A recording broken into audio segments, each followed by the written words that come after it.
तो अब शुरू करते हैं आपका anatomy and physiology of alimentary canal के साथ। तो सबसे पहले एक डायग्राम हम ड्रॉ करेंगे अर्थवॉर्म का।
तो देखो ये हमने एक रफ सा डायग्राम बना लिया आपके अर्थवॉर्म का।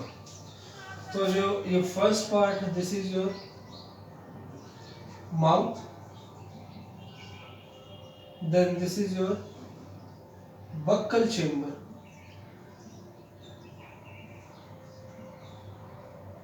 Buckle chamber. जो आपके माउथ और बक्कल चेंबर है ये लाई करने हैं सेगमेंट 1 से 3 तक, 1 to 3 सेगमेंट्स, ठीक है। अगर इनमें डाइजेशन के रोल की बात की जाए तो इनमें डाइजेशन ऐसा स्टार्ट नहीं हो पाता है, ठीक है। देन नेक्स्ट पार्ट आता है आपका फेरिंग्स। देखो जो आपका फेरिंग्स होता है ये प्रेजेंट होता है आपका 4th सेगमेंट में, ठीक है। अब फेरिंग्स से क्या होता है, आपका डाइजेशन स्टार्ट हो जाता है। फेरिंग्स में प्रेजेंट होते हैं कुछ आपके ग्लैंडुलर सेल्स, ग्लैंडुलर सेल्स जो कि रिलीज करते हैं एक तो आपका म्यूसिन और दूसरा प्रोटीएज, ठीक है। तो प्रोटीएज आपका क्या करता है, प्रोटीन्स का डाइजेशन करवा देता है। फिर इसके बाद जो नेक्स्ट पार्ट आता है वो आपका इंटेस्टाइन, सॉरी ईसोफेगस। ये है आपकी ईसोफेगस, ठीक है, जो कि होती है आपकी 5 to 7 सेगमेंट्स तक, ठीक है। देखो जो आपका गिजर्ड होता है, this part, this is your gizzard. Gizzard भी आपका ईसोफेगस की ही एक मॉडिफिकेशन है एंड ये प्रेजेंट होता है आपका 8th सेगमेंट में, ठीक है। जो आपका गिजर्ड होता है ये कुछ मस्कुलर मूवमेंट शो करता है, muscular contractile movements, we can say more better, muscular movements जो कि किसमें हेल्प करती, ग्राइंडिंग में। इसीलिए इस ऑर्गन को बोला जाता है ग्राइंडिंग मशीन, ठीक है। देन इसके बाद आता है आपका stomach, this is your stomach.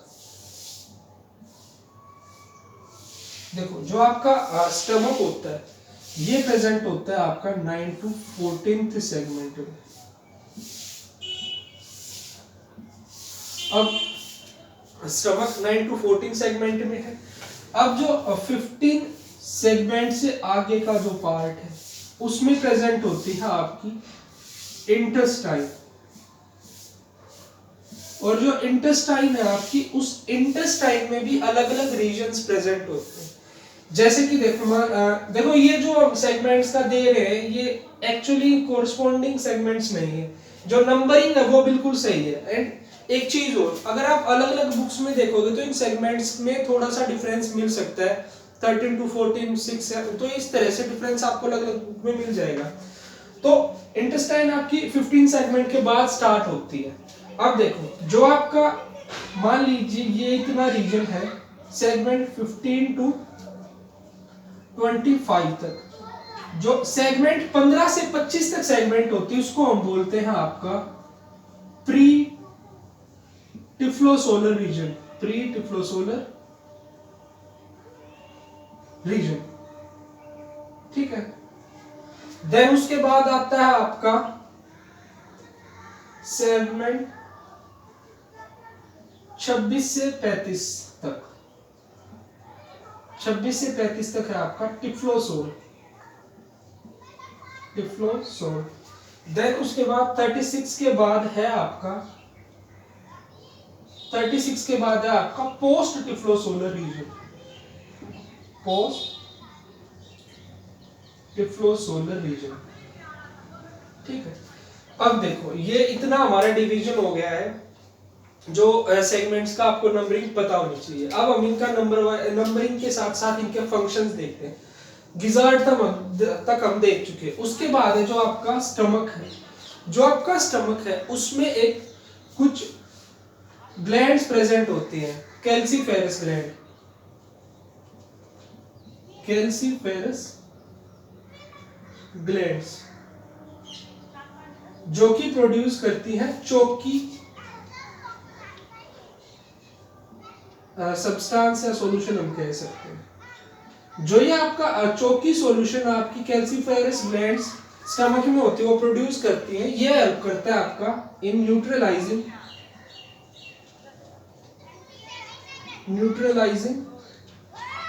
Humic acids in soil, humic acids in soil,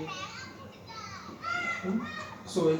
जो आपकी सोइल होती है उसमें जो ह्यूमिक एसिड्स होते हैं उनको न्यूट्रलाइजेशन का काम करता है आपके चौकी सॉल्यूशन, जो कि कैल्सीफेरस ग्लैंड्स प्रोड्यूस करते हैं।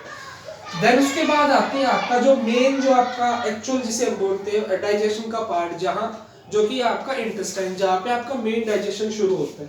तो डाइजेशन के लिए जो आपकी इंटेस्टाइन है, इंटेस्टाइन में क्या होता है, आपके कुछ ग्लैंडुलर सेल्स होते हैं जो आपके डिफरेंट एंजाइम सीक्रेट करते हैं, जैसे कि आपका एमाइलेज, पेप्सिन, प्रोटीएज एक्सेट्रा, ठीक है। अब देखो जो आपकी इंटेस्टाइन होती है उसमें यहां पे कुछ इस तरह से स्ट्रक्चर्स प्रेजेंट होते हैं,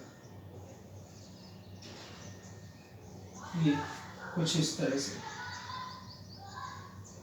ठीक है। इन स्ट्रक्चर्स को हम बोलते हैं आपका इंटेस्टाइनल सीके, इंटेस्टाइनल सीके। देखो जो आपके ये इंटेस्टाइनल सीके होते हैं ये प्रोड्यूस करते हैं आपका amylase, amylase for the digestion of starch, digestion of starch, starch के डाइजेशन के लिए एमाइलेज प्रोड्यूस करते हैं आपके इंटेस्टाइनल सीके, ठीक है। अब देखो जो इंपॉर्टेंट पार्ट आता है वो है आपका टिफ्लोसोल। टिफ्लोसोल आपका कुछ नहीं है, ये आपका एक थोड़ा सा मॉडिफाइड रीजन है इंटेस्टाइन का। इसमें क्या होता है, जो आपकी गट की जो वॉल होती है वो अंदर की तरफ फोल्ड बना लेती है। It is the folding of typhlosole, क्या है, इनर फोल्डिंग ऑफ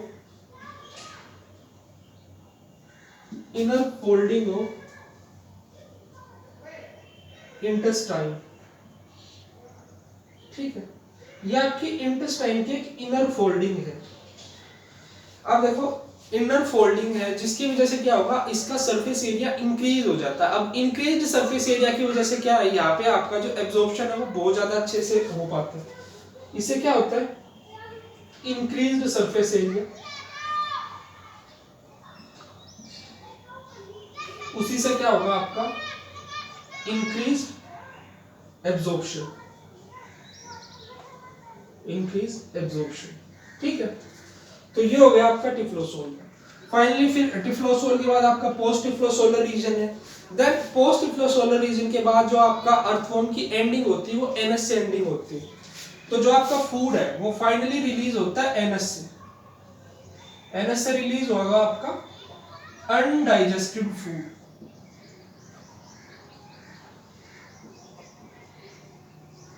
जो अनडाइजेस्टेड फूड आपका अर्थवॉर्म एक्सक्रीट आउट करता है उसको हम बोलते हैं यहाँ पे वॉर्म कास्टिंग, वॉर्म कास्टिंग। जो ये वॉर्म कास्टिंग है ये सभी तरह के इंपॉर्टेंट न्यूट्रिएंट से रिच होती है, जो कि आपके क्रॉप्स के लिए, आपके प्लांट्स के लिए बहुत ज्यादा बेनिफिशियल होती है। अब यहाँ पे देखो, जो वॉर्म कास्टिंग प्रोड्यूस होती है वो भी दो तरह की हो सकती है। या तो ये हो सकती है पैलेट लाइक, जैसा कि आपकी फेरेटिम अपोस्टमा में होती है, इसलिए राउंड स्फेरिकल इसमें ये स्ट्रक्चर्स फॉर्म करते हैं, रिलीज करते हैं। या दूसरी हो सकती है ये एक माउंड के जैसी, सेकंड इज माउंड लाइक, ये कुछ इस तरह से फॉर्म करते हैं, ठीक है। ये माउंट लाइक आपके फेरेटिम अपोस्टमा में जो वॉर्म कास्ट प्रोड्यूस करते हैं, जो वेस्ट प्रोड्यूस करते हैं, वो आपका इस तरह से राउंड स्फेरिकल स्ट्रक्चर लाइक ये वेस्ट प्रोड्यूस करते हैं। तो इसी के साथ क्या है, जो हमारा anatomy and physiology of earthworm वो कंप्लीट होती है। जितने भी इंपॉर्टेंट इसके पार्ट थे, रीजन्स थे, और वो किस कॉरस्पॉन्डिंग सेगमेंट में प्रेजेंट होते हैं, वो मैंने आपको बता दिया। अब यहाँ पे मैं देखो एक चीज बता देता हूँ। कल हमने जो क्लासिफिकेशन देखी थी आपके अर्थवॉर्म्स की, उसमें हमने कहा था कि जो एपिजेनिक वाले जो दो एग्जाम्पल लिखे थे, हम उनको अच्छे से स्टडी करेंगे। बट यहाँ पे एक थोड़ी सी प्रॉब्लम ये है कि जो बाकी स्पीसीज है फेरेटिम अपोस्टमा के अलावा जो ऑर्गेनिज्म है, उन पे इतनी ज्यादा मतलब अच्छे से स्टडी या मटेरियल आपको मिल नहीं पाएगा। तो इस वजह से आपको क्या करना है, जो फेरेटिम अपोस्टमा की एनाटॉमी एंड फिजियोलॉजी है वो आपको बिल्कुल अच्छे से पता होनी चाहिए। फिर उसके बाद आपको जिस भी पर्टिकुलर स्पीसीज के इंडिविजुअल को स्टडी करना, आप उसमें देख सकते हो। उसमें सिर्फ आपको ये डिफरेंस मिलेगा, मान लीजिए जो आपका गिजर्ड आपका फेरेटिम अपोस्टमा में अगर 8th सेगमेंट में है, तो उनमें ये हो सकता है वो 10th सेगमेंट में हो या 6th सेगमेंट में हो। तो ये थोड़े से नोटेबल डिफरेंस जो भी होंगे वो मैं आपको बाद में बता दूंगा। तो इसी के साथ अपना जो आज का लेक्चर है anatomy and physiology of alimentary canal of earthworm ये फिनिश होता है। अगर आपको कोई भी डाउट है तो आप मुझको कमेंट सेक्शन में पूछ सकते हो। So stay tuned for the next one and thank you for watching me carefully.